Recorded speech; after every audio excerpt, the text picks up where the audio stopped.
Joining us now in the studio is Gilas Pilipinas assistant coach Josh Reyes. Hello and thank you and congratulations. Thanks, guys. Thanks. I'm glad to be here. Thanks for the invite. Too bad my other assistant coaches can't join me tonight, so you're stuck with me. Coach Norman said he's going to be coming next week, so at least we have that. But you know, Coach Jong, Coach Nash, those guys will, as much as they can, will refuse to come be on cam. I think I traumatized Coach Jong already. He won't do any interviews with me. I was looking forward to joining Coach Jong here. He was my roommate in all of our trips. Yeah, but actually, okay, I want to ask you this. I mean, you know how there is this kind of rookie initiation type. I know you're not a rookie when it comes to coaching, especially when it comes to the national team. But being the youngest out of everybody there, do you get sort of that rookie initiation from the veterans? Because I noticed it every time when we were in FIBA, and I would always approach Coach Nash, Jong, your dad. You know, I always like, can we kind of interview you before the game? Yeah. And they'll always be like, Josh. Do you get that kind of thing a little bit? Well, I guess it's natural because, and you end up with me, because there's no other coach I can pass it all down to. So I'm the last one there. I guess it's, yeah, I think everyone goes through it, especially if you're the young coach. And it's good because not just on interviews, on the stuff like watching video, being on the venue to watch games. It's good because I'm able to put in the hours, and it's training. Yeah, it's really training, and I'm sure Coach Ryan, Coach John, Coach Nash went through the same thing when they were a young coach, like me before. When we had your dad guest on the show last night, we asked him someone had a question about how each assistant coach contributed to the coaching staff. And your dad mentioned that when it came to the dribble drive offense, that was your assignment, that was your specialty. Yeah, that's my baby. Yeah. Yeah, the dribble drive, it's really my calling card. I've actually done a couple of coaching clinics here about it, and I intend to, and I wish to continue, because a lot of coaches have been emailing me and messaging me about further stuff about it. And when I went abroad for all my coaching studies, it's really number one on the priority was the coaches who run dribble drive, and specifically Coach Vance Wahlberg and Coach John Calipari. John Calipari, tell us a little bit about this, because when you talk about, you know, NCAA March Madness in the States, John Calipari is one of the iconic figures of March Madness. Not always good. not always good, but you know, his name always pops up. Of course, he didn't have a successful stint in the NBA, but when it comes to college basketball, he's, you know, among the best. What was that experience like? Well, I wasn't really, unlike my experience with Coach Wahlberg, where I was really able to spend time with him and talk to him. I wasn't able to do that with Calipari, but it was my first trip to the States. It was just how intense he was. I was just observing the clinic and how intense he was with his players, that intimidating presence. But really what impresses me, and you gotta say he has to be doing something really, you know, really effective, because think about all the point guards in the NBA right now. There's a lot of them. There's a lot of good point. The names that come up are Derrick Rose, John Wall. Well, yeah, Chris Paul. But these guys, Derrick Rose, John Wall, who am I missing? Tyreek Evans, even the starting point guard of Detroit once upon a time. What's his name? Brandon Knight. Brandon, okay. So all these guys came from Calipari's system. And we're kind of seeing the same thing with the teams that I've installed the dribble drive into, whereas we're developing really good point guards. Yeah. So coming out of Calipari's teams in the NBA are really good point guards like Derrick Rose, John Wall. And now you see in the clips, you got Jason Castro, you got Jimmy Alapag. Jimmy Alapag won the MVP. Jason Castro, best point guard in Asia. Yeah. L.A. Tenorio ran this system for us. MVP Jones Cup. And hopefully, R.R. Garcia and Terrence Romeo for my FEU. So I'm crossing my fingers. Here's the thing, though. When you talk about point guards, especially here in the Philippines, I mean, let's face it, height is not exactly our strongest point. So when it comes to speed, when it comes to finding a point guard, what exactly are the characteristics, what are the qualities that you look for that define the point guard that you're looking for, aside from every other guy out there who can run and dribble a ball? Especially in your offense, in the dribble drive offense. Yeah. Well, there are a lot of qualities a lot of point guards can have to be successful. You can be smart, you can be deliberate. But specifically for the dribble drive, you have to be, what our term is, you have to be a ball player. Yeah. You have to be really creative, really quick, and you have to be able to beat your man one-on-one. Just beat your man one-on-one, break your man down, and that's the number one. That's the number one part. So first of all, we look for point guards like that. Yeah.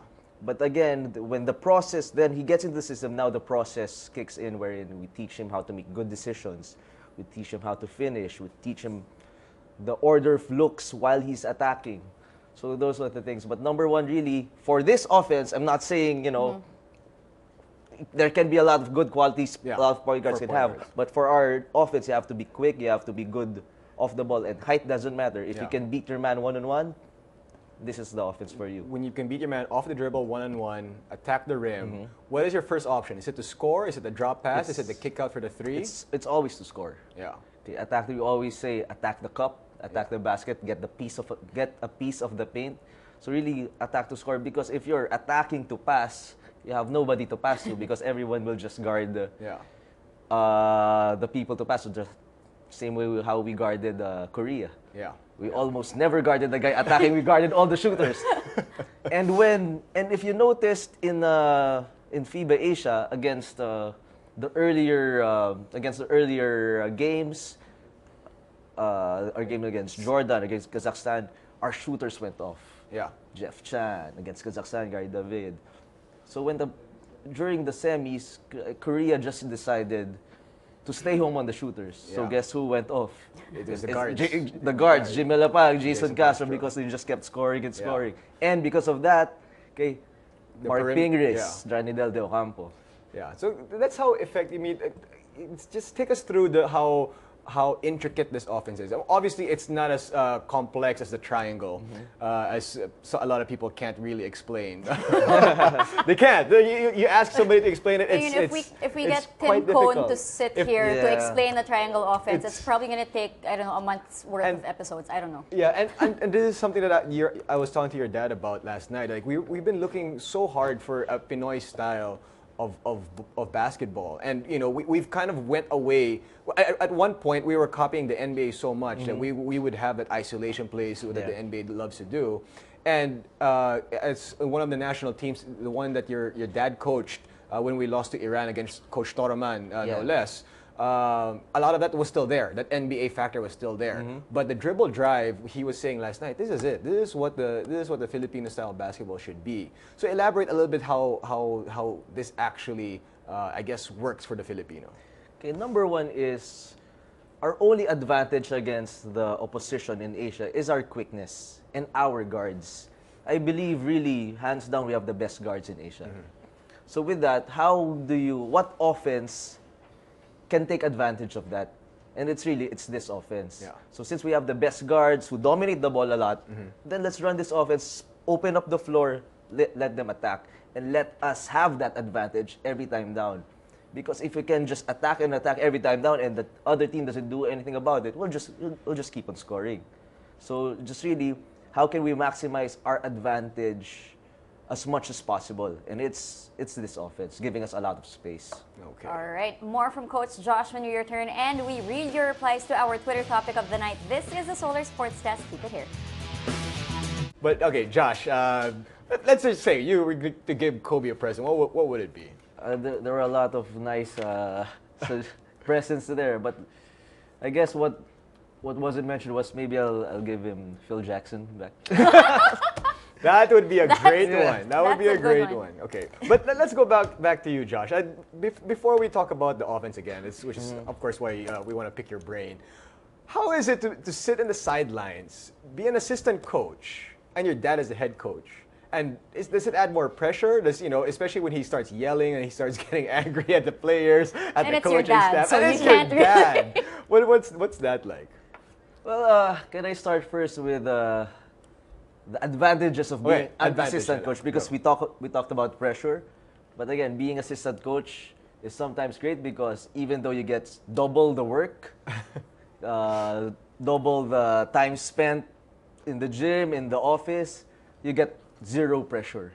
All the pressure goes to the head coach, and that's why head coaches do a tremendous job, in running the team. But having said that, being the son of the head coach has its pros and cons. Pros because growing up, I grew up around basketball. Yeah. Literally, I'm not Yeah. even exaggerating. And where did you get those pictures? Oh, that's Wait lang. that's The our distract ako doon. investigative team. Yeah.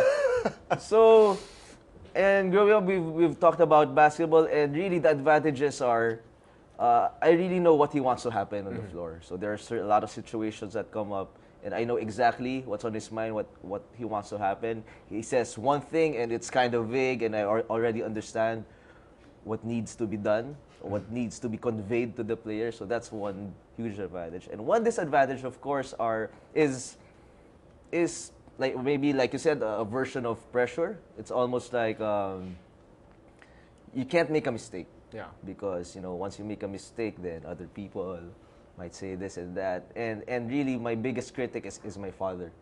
So the littlest things, being 1 minute late, 2 minutes late for practice, he's on me right away. So it's all overall good because there are a lot of head coaches right now who are sons of coaches. Yeah.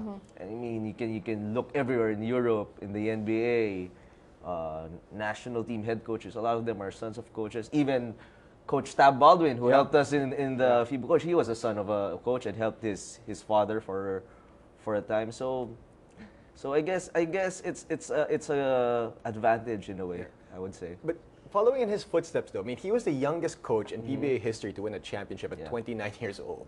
He was coaching guys older than him. So, I mean, five-time PBA coach of the year. Of course, now the head coach of a team that made history.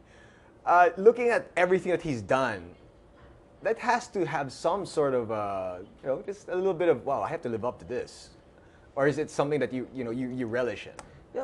First of all, I'm proud Yeah. of his accomplishments.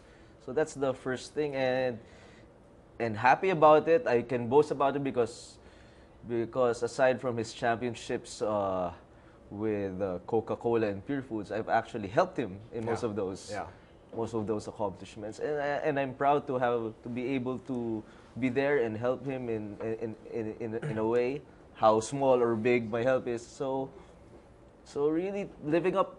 I'm just here right now. I'm in a point where I'm just trying to do my job. Yeah. Trying to win as many games, as many championships as I can in the teams that I work for. So, before we go, I know you want to. We're going to run out of time, and we're going to get in trouble again for going overtime. FEU, the UAAP, the second round has started. The FEU Tamaraos, who swept the first round, not looking too good after that sweep. What's going on? Well, I think we should take most of the blame for it, the coaching staff, because as you know, me and Coach Nash, we spent almost 2 weeks away from the team without practicing and to really focus on Gilas. And I guess and our assistant coach, other assistant coaches there did a good job in practicing and preparing them. Coaches like Gilbert Lau, Coach Ryan, Coach Eric, but then it's still different not having your head coach there. So I guess and dribble drive is an offense based on habits. Yeah, it's really habit based. You're attacking, you're going 100% every time. So everything you do is very habitual, very instinctive. So if you don't do that over and over again, if you get a 2-week lull, it's difficult to get back because we only had one practice with them before playing really. So hopefully we can clean it up, recover, and not to sell the other team short. They've really prepared for us. They've seen what we do best and they've adjusted. So now it's our turn to adjust. And having said that, hi to my FEU boys, Roger Pogoy, they tweeted. So, matulog na kayo. Maaga tayo bukas. May practice pa. All right. Thank you so much again, Coach Josh. And again, congratulations. Yeah. Congratulations. Thanks. Final words from you to all the FEU fans and of course all the Gilas Gilas fans. Pilipinas fans out there. Keep on supporting us. To everybody in the FEU community, thank you for the unwavering support. Hopefully, we can give back to you guys as much as possible. To all the Gilas, again, hopefully come World Championships, you'll all still be there with the same fire, same enthusiasm as before. And we're just here to hopefully continue to improve and further our team. Just want to say hi also to my wife Mabel, who's watching. He said to make sure to say hi to her. All right. All right. Thanks, Thank you. Coach. Thank you very much, Coach, and congratulations. Thank you, guys. Thank you.